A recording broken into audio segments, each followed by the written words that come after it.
요 앞서서 첫 번째 단원에서 이제 확률 변수라는 단어, 그리고 확률 분포라는 단어. 그래서 이제 두 가지를 정의를 한 다음에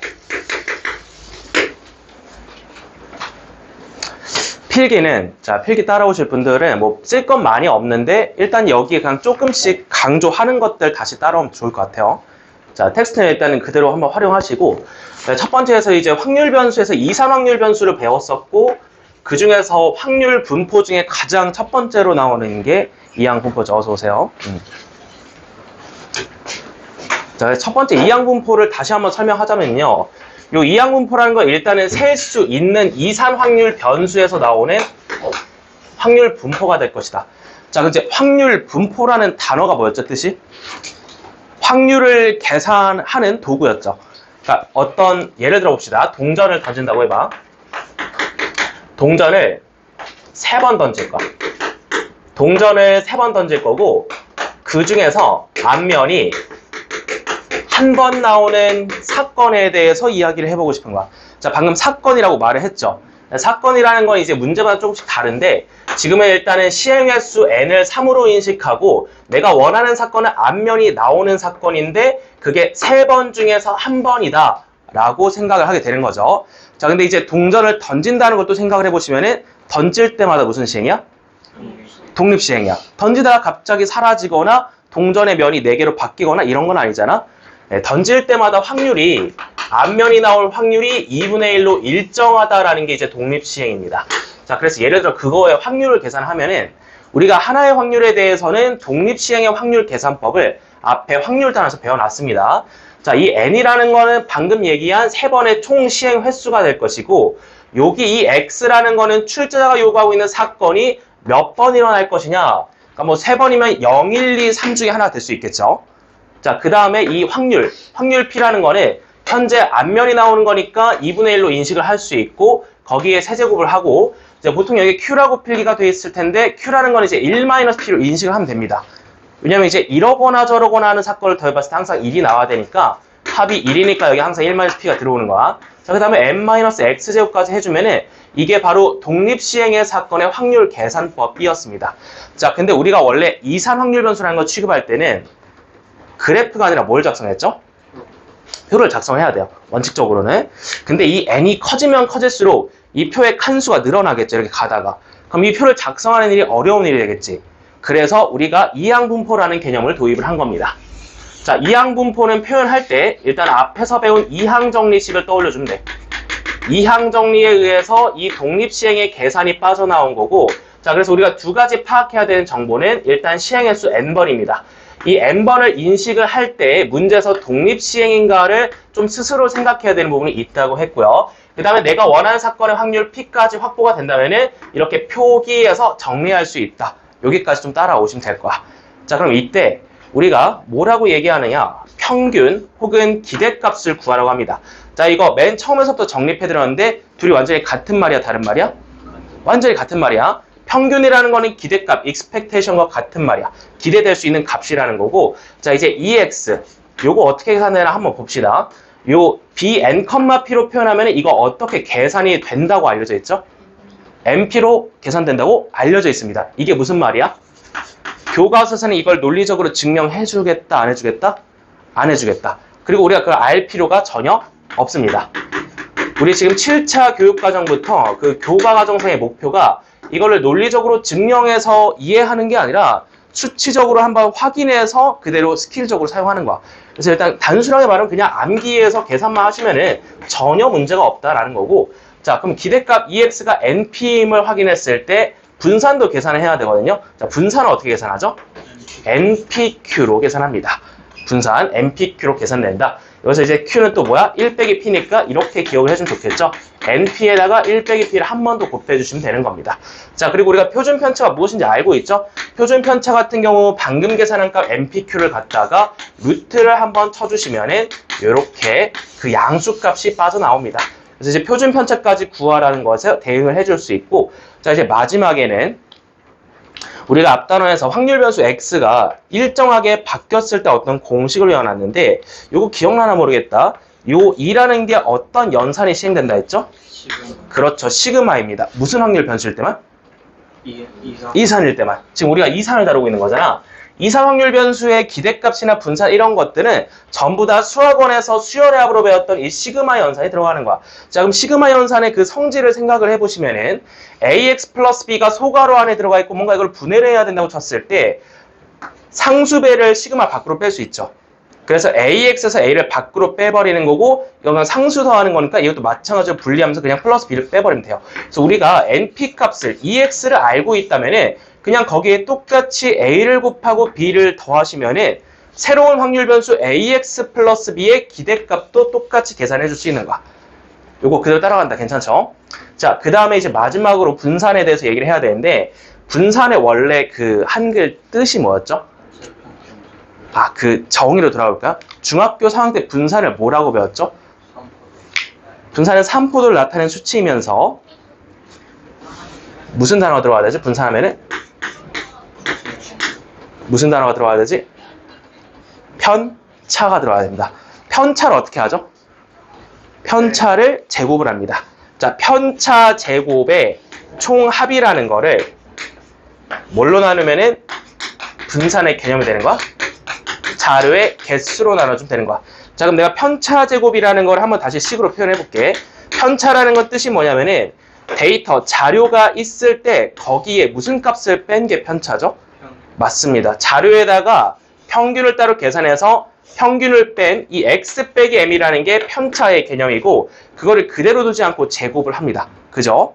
자, 그리고 나서 그거를 자료의 개수로 나눠주면 분산이라 했는데 자, 이때 계산 과정에서 뭐가 들어가죠? 제곱 들어가죠. 개념상. 그래서 이 분산에 이렇게 암기를 합니다. ax 플러스 b 변형된 확률 변수의 새로운 분산값을 구하고 싶으면은 이 a의 무슨 값에 영향을 받는다? 제곱의 영향을 받는다. 왜? 분산의 개념 자체가 일단은 편차 제곱의 합을 이용해서 들어가는 거니까. 자, 근데 이때 여기서 궁금할 점 뭐냐면은 여기 b는 왜 없죠? b가 어디 갔을까요? b는 계산 안 합니다. b는 새로운 평균을 계산하면서 다시 빠지겠죠. 이게 ax 플러스 b라는 변수에다가 새로운 평균 am 플러스 b를 빼버리면은 b 빼기 b는 사라지겠죠. 이 계산 과정에서. 그걸 다 증명할 필요 없는데 일단 느낌상 여기 a제곱만 좀 영향을 받는다. 이렇게 일단 암기하고 계산만 해도 전혀 문제가 없습니다. 자, 여기까지 우리는 첫 번째 분포로서 이항 분포를 배웠어요. 자, 근데 이 이항 분포는 그 큰 갈래에서 보면은 이산 확률 변수 세계관 안에 있다. 그래서 이제 정규 분포랑은 확실히 좀 그 성격을 나눠주셔야 됩니다. 자, 여기까지가 첫 번째 이항 분포였고 우리 지금 개념 페이지에서 강조할 거 몇 개 표시만 좀 합시다. 자, 빨간 펜 드시고 자, 이제 천천히 읽으면서 같이 정리를 해볼 거야. 자, 이항 분포의 의미에서는 자, 첫 번째 줄에서는 독립시행의 동그라미 치고 별표 우리가 항상 독립시행이 이항 분포라는 단어와 같이 따라간다 생각을 해야 되고요. 자, 그 다음에 확률 질량 함수에도 네모 박스. 근데 이름은 알아둬야 돼. 이산 확률 변수에서의 그 이름은 확률 질량 함수다. 이렇게 좀 표현법을 익혀두시고 자, 그리고 그 밑에 NCX 이렇게 나오죠. 거기 옆에다가는 다시 한번 우리가 손을 써볼까요? 오른쪽 빈칸 있잖아. 자, 이 NCX P의 X제곱 1마 P의 N마X제곱을 지금 오른쪽 공간에 다시 한번 손으로 써볼게요. 그리고 그 위에다가 독립시행의 확률이다. 이렇게 적어주면 되겠죠.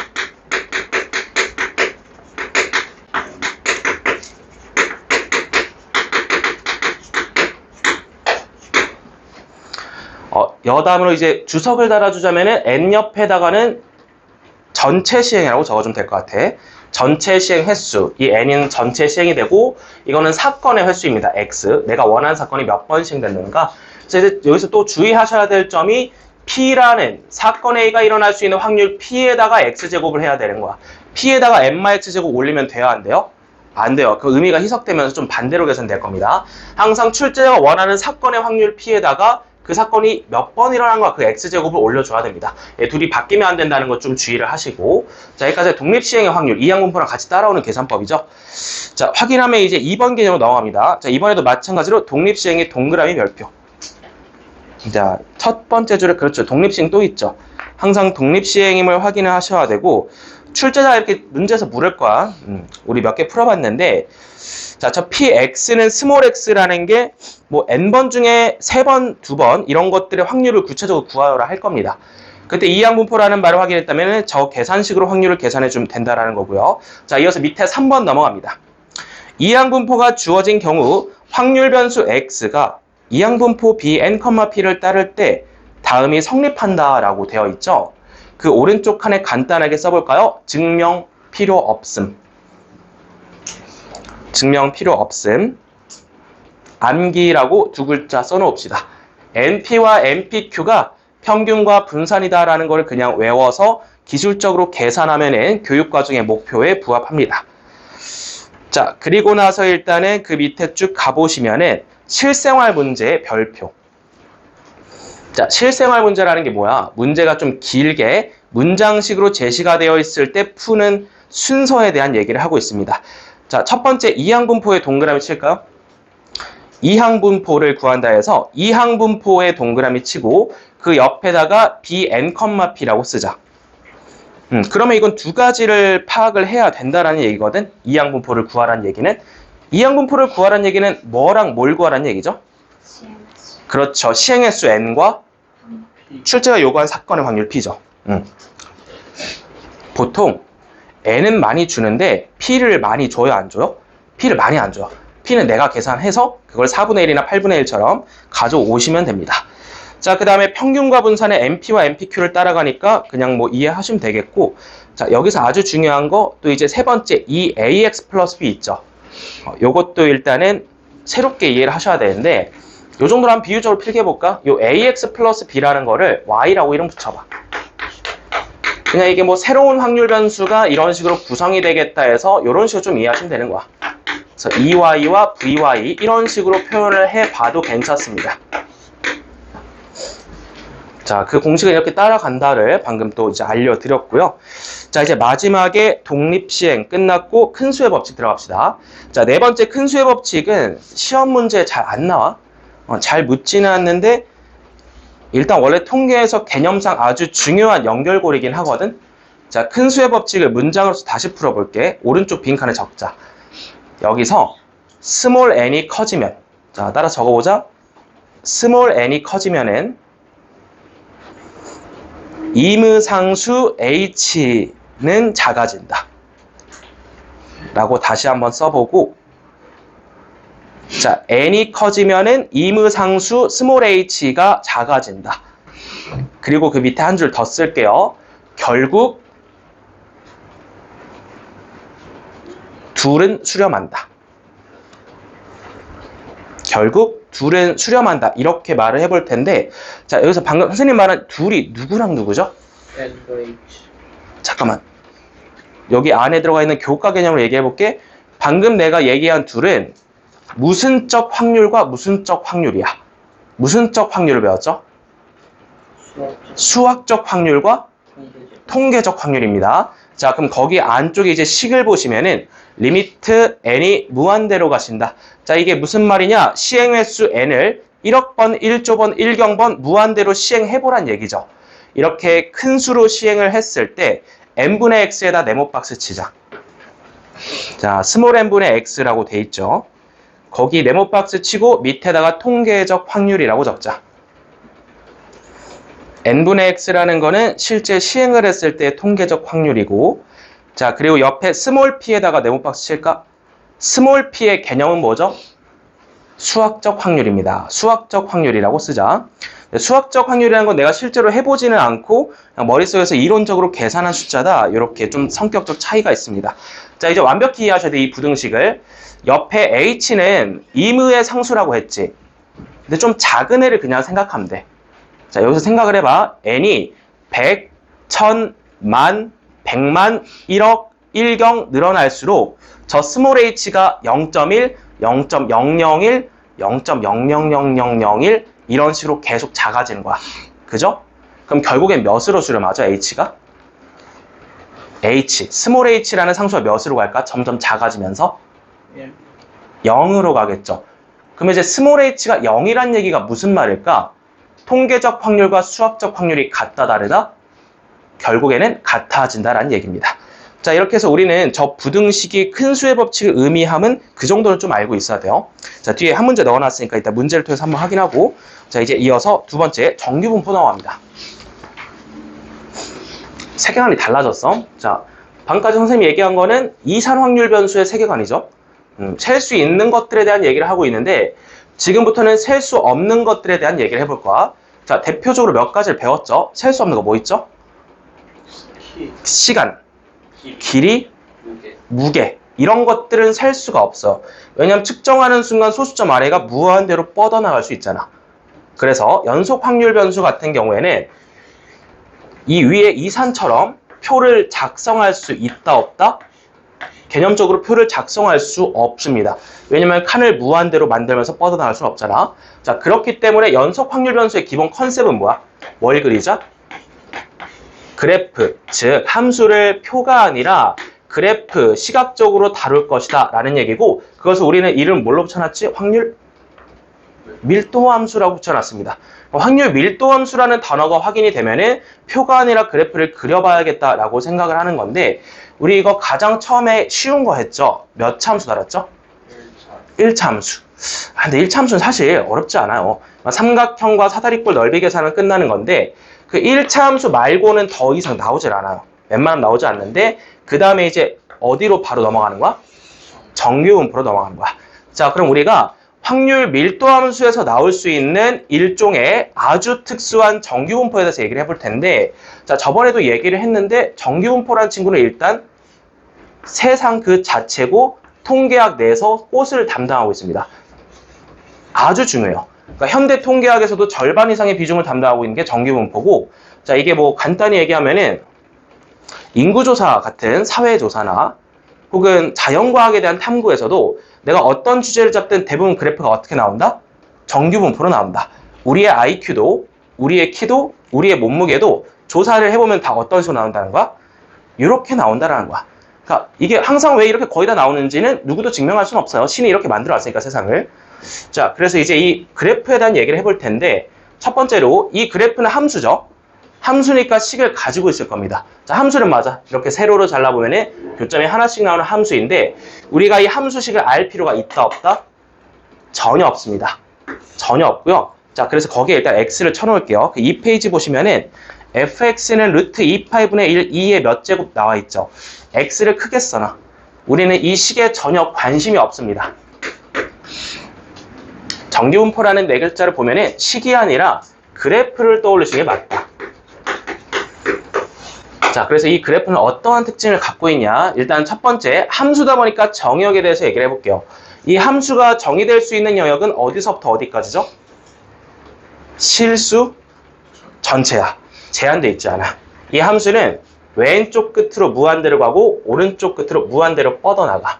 뭐 예를 들어서 이런 거지. 세상에는 상상도 못할 만큼 똑똑한 사람이 있는 반면 그 반대로 많이 부족한 사람도 있겠죠.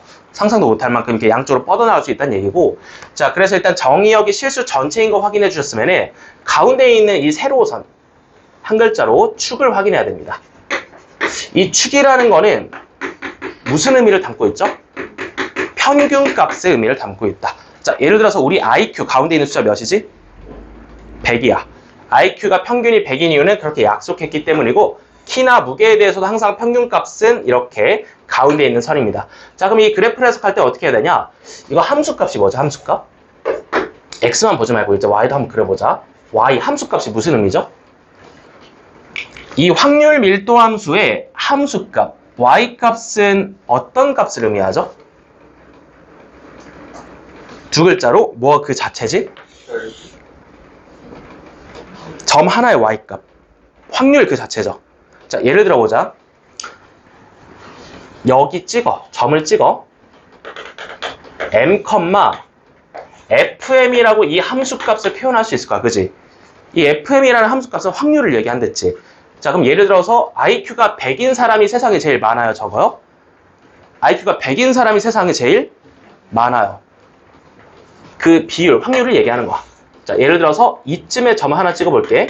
여기에 m 플러스 시그마를 찍어주고 거기에 함수값을 fm 플러스 시그마라고 할게. 자, 예를 들어 이런 거야. IQ에서 120을 갖는 사람은 그 사람 수가 많을까요? 적을까요?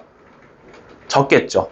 IQ 120을 갖는 사람은 IQ 100을 갖는 사람보다 그 확률이 적을 거야. 또한 IQ 130을 갖는 사람은 그 확률이 더 적을 것이고 IQ 150을 갖는 사람은 그 확률이 더 적을 것이야. 그래서 일단 우리가 이 그래프에서 보는 거는 Y값 자체가 확률, 어떤 0과의 사이에 있는 숫자 그 자체다라고 인식을 하게 되고요. 자, 그래서 이제 하이라이트는 이거죠. 적분을 하게 됩니다. 이 마이너스 무한대부터 무한대까지 색칠을 다 하면은 이 넓이의 총합은 몇이다? 넓이의 총합은 항상 1이다. 왜? 확률의 총합은 항상 몇이니까? 1이니까. 세상에 일어날 수 있는 모든 일을 전부 다 더해준다면은 전체 그 자체가 되기 때문에 적분값 자체가 1이 됩니다. 근데 이제 정적분이라고 식을 쓸 수는 있는데 이렇게 잘 표현하지는 않아요. 왜냐면 우리가 거기서 보고 있는 식을 적분할 수 있는 방법을 모르고 있기 때문이야. 저희 정적분에 관해서 1차 함수만 좀 신경을 쓰면 될 것 같고요. 자, 지금 확률 변수 뭐라고 부르고 있죠? X입니다. 기본적으로 X로 세팅을 하고 문제를 시작할 거야. 표현은 어떻게 하냐? 확률 변수 X가 정규분포, 노멀 디스트리뷰션 따른다, 평균, 컴마, 분산, 시그마 제곱 써주면 됩니다. 자, 근데 저거를 가만히 두지 않아요. 이제 문제들을 풀다 보면 확률 변수 뭘로 바뀌죠? Z로 바뀝니다. 자, 일단 얘 이름부터 다시 써볼까? 얘는 이름이 뭐죠? 표준, 무슨 분포? 정규분포. 맞아. 표준화된 정규분포라는 얘기인데, 표준화한다라는 게 무슨 말일까? 뭔가 비교하기 쉽게 모양을 맞춰본다라는 얘기가 되겠죠. 자, 그래서 이 표준화하는 이유에 대해서 먼저 이야기를 해볼게요. 이게 정규분포 하나만 뒀을 때 평균이 M인 거는 문제가 없는데 왜 굳이 평균을 0으로 만들고 왜 굳이 분산을 1로 다시 만들어주는 걸까? 그 이유가 뭘까요? 표준화하는 이유. 한 집단이 아니라 몇 집단 이상을 비교할 때? 두 집단 이상을 비교할 때 편리하기 때문입니다. 저번에도 예시를 들어드렸는데 영문고 학생들이 공부를 잘하는가? 아니면 영문고 학생들이 공부를 잘하는가? 그냥 점수만 보고 비교가 좀 어렵거든요. 그래서 이런 데이터들을 가공하는 그 과정에 있다. 두 집단 이상을 비교할 때 사용한다. 그래서 표준화를 좀 먼저 생각을 해 주셔야 됩니다. 자, 근데 이제 표준 정규분포 Z라는 것도 어쨌든 정규분포이기 때문에 이 그래프의 모양은 다르지 않습니다만 중요한 점. 이때는 이 가운데 있는 게 몇이어야 돼? 맞아, 0이어야 돼. 자, 이게 무슨 말이냐면은 여기 평균이 0이 됐다라는 말은 내가 이쯤에 뭔가 하나 찍었어. 그럼 이건 음수야, 양수야? 음수입니다. 그렇죠. 그리고 이쯤에 뭔가 선을 하나 내렸어. 얘는 음수야, 양수야? 양수라는 거야. 자, 이거 예시로 가장 뭐가 많이 나오죠? 마이너스 0.5, 플러스 0.5. 이런 식으로 0.5, 1, 1.5, 2 같은 것들을 문제 마지막에 뭐로써 제시하지? 뭐로써 제시하죠? 표로서 제시합니다. 이런 식으로 나와 있잖아. 이게 확률 변수 Z에 대한 표가 있어. 자, 문제 마지막에 확률 변수 Z에 대한 표가 있으면은 표준화 해야 돼, 안 해야 돼? 무조건 해야 돼. 결국 마지막에는 표준화 해야 된다는 얘기고, 자, 표준화하는 과정 다시 한번 살펴볼게요. 평균이 원래 M이었는데 어떻게 0으로 가는 것이냐? 확률 변수 X가 있었다고 쳐보자. 확률 변수 X 데이터들의 평균을 전부 다 빼버리겠다고 생각을 하자. 그러니까 확률 변수 X일 때는 이것은 정규분포 M, 시그마 제곱을 따라갔을 거야. 근데 여기 X에다가 M 값을 뺀 새로운 확률 변수입니다. 요 새로운 확률 변수는 정규분포 무엇을 따르지? 0, 시그마 제곱을 따릅니다. 이거는 저기서 배운 거랑 똑같아. 그냥 어떤 확률 변수 X에 모두 동일하게 무언가를 빼거나 더해주게 된다면 그 평균값도 따라온다 해서 M 빼기 M이 됐으니까 0이 됐다. 먼저 평균 0 확인하시고, 자, 그 다음에 이 X 빼기 M이라는 변수를 뭘로 나눠야 되죠? 맞아. 시그마 제곱이 아니라 시그마로 나눠줘야 돼. 자, 시그마로 나눠주면은 어떤 변화를 겪게 될 것이냐? 자, 일단 이거 자체를 뭐라고 부르는 거야? 확률 변수 Z라고 부르는 거야. 이게 바로 표준화된 확률 변수 Z의 그 형태고, 이것은 정규분포 0, 분산이 몇이 된다? 1이 된다. 이렇게 해서 분산을 1로 만들었습니다. 자, 일단 이걸 전부 다 이해할 필요까지는 없고, 일단 이렇게 좀 변화 과정을 거친다 알고 있으면 도움이 될 텐데, 잠깐만 부연 설명하자면은, 자, 요 시그마 제곱이 왜 분산이 1이 되었냐? 이걸 좀 생각해 볼게요. 요 시그마를 나눈 걸 생각을 해보시면은 앞에다 뭘 곱했다고 얘기할 수 있지? 맞아. 이 확률 변수 x에 지금 뭘 곱했죠? 시그마분의 1을 곱했죠. 자, 그럼 시그마분의 1을 갖고 따라와봐. 이쪽으로 따라와봐. 여기 아까 ax 플러스 b의 분산 어떻게 구한댔어? a제곱을 따라가서 구한댔지. 그럼 지금 이 a가 몇이 누구 되는 거야? 시그마분의 1이 되는 거야. 그럼 시그마분의 1이 a라고 생각했을 때 원래 분산 시그마 제곱에다가 시그마분의 1의 제곱을 곱하면 몇이 되죠? 1이 되죠. 그래서 결국 종국에는 분산값이 1로 최종 정리가 되는 겁니다. Z에 한해서만. 자, 여기까지 표준화 괜찮나요? 그래서 우리가 정규분포가 이제 뭐냐? 그래프고 확률의 합은 1이고 이제 이런 식으로 표준화를 거쳐올 수 있다까지 배웠고, 자, 이제 진짜 마지막 개념입니다. 일단 좀 필요한 거는 필기 따시면 되는데, 자, 마지막에 있는 3번 박스에는 왕별 5개를 찍도록 합시다.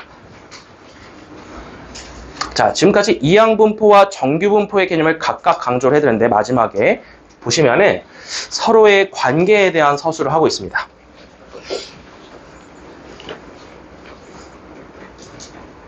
자, 확률 변수에 대한 얘기를 좀 다시 돌아와 볼게요. 확률 변수 x는 교육과정상 둘 중 하나로 결정이 됩니다. 셀 수 있으면 이산 확률 변수고 셀 수 없으면 연속 확률 변수인데, 이산 확률 변수의 확률 질량 함수에서 나온 특수한 이항분포가 있다고 했죠. 그럼 이항분포라는 애는 일단 이산 세계관에서만 살고 있어야 돼. 셀 수 있는 것들에 대한 얘기만 해야 되는데, 이게 시행횟수 n이 충분히 클 때라고 얘기하죠. 근데 이 발문에는 신경 쓰지 않아도 됩니다. 왜냐면 문제가 다 이렇게 충분히 시행된 상태에서 나온다 라고 생각하시면 되고, 이때 우리는 이 세계관을 뚫고 넘어올 수 있다 없다? 넘어올 수 있다. 이산과 연속은 원래 전혀 다른 개념의 세계관이지만은 이 시행횟수 n이 충분히 클 때는 이항분포를 정규분포로 두 글자로 뭐 한다고 얘기하죠? 근사한다고 얘기합니다. 그러니까 뭔가 n을 또 무한대로 보다 보면은 점들이 몇 개 찍히던 게 저렇게 연속된 선으로 그려질 것이다 라는 얘기고, 자, 그래서 이 정규분포에 대해서 다시 얘기를 하자면은 우리가 원래 정규분포 쓸 때 앞에서 배운 대로 평균값과 분산이 필요하죠. 자, 결국 최종 결론은 이 시행횟수 n과 확률이 등장했을 때 서로 곱하면은 평균과 동일한 값이 되고, np 1마p까지 곱해주면은 분산값과 동일하다를 외웠기 때문에 이렇게 근사해서 항상 문제를 풀 수 있다 인식을 해줘야 됩니다. 자, 우리가 여기 저번 시간까지 배운 개념들을 이렇게 좀 총정리해봤고요. 이거를 오늘 정리한 이유는 이제 오늘 원래 이제 마지막 중단은 진도를 나가려고 했는데 생각을 해보면 이제 첫 번째 중단의 비중이 훨씬 높아요. 이제 개념의 그 중요도상. 그래서 이렇게 먼저 정리를 하고 뒤에 있는 문제도 일단 다 풀어드릴 거야. 자, 풀어드릴 건데 아까 무슨 테스트 본댔죠? 리테스트 볼 거야. 오늘 지금 1번부터 20개 문항 준비되어 있어. 그러니까 원래는 좀 풀릴까 생각을 하다가 점수가 잘 안 나올 것 같아서 선생님이 일단은 다 풀어드리고 숫자만 바꾼 시험지를 다시 드릴 겁니다. 마지막에. 그래서 일단은 어느 정도 일정 점수가 나와야 통과되는 걸 볼게요. 이거 괜찮아요? 그래서 오늘 이렇게 해서 첫 번째 중단을 좀 마무리 해볼 거고, 자, 페이지 나와서 1번부터 문제 풀 준비합시다. 다녀오세요.